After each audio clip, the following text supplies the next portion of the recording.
Prismos Beauty, the prime of beauty. Shop now on prismosbeauty.com. Back తాము హైదరాబాద్ కు తరలిస్తున్నది Sripada Yellampalli project నీళ్లన్నారు CM Revanth Reddy. అయితే ఒక ఆయన కాళేశ్వరం నీళ్లంటున్నారన్నారు. తాటి చెట్టులా ఎదిగినా మెదడులో గుజ్జు లేదని విమర్శించారు రేవంత్ రెడ్డి. ఒక ఆయన అంటున్నాడు, అయ్యా ఇది కాళేశ్వరం నీళ్ళే కదా అని.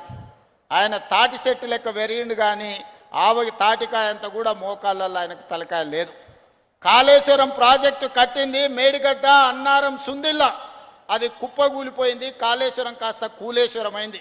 శ్రీపాద ఎల్లంపల్లి ప్రాజెక్టు పేదే శ్రీపాదరావు గారి పేరు మీద ఉన్నది. అది మీ తాతనో మీ ముత్తాతనో కట్టింది కాదు.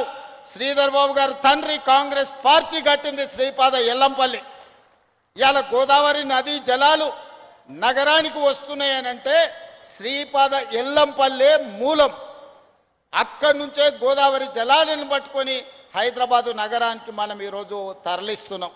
ఆ సంగతి మర్చిపోయి ఈరోజు మల్లన్న సాగర్ నుంచి అంటున్నాడు. మల్లన్న సాగర్ ఎప్పుడే రాజశేఖర రెడ్డి గారు 2008-9లో ప్రారంభించిన ప్రాజెక్టు కాదా?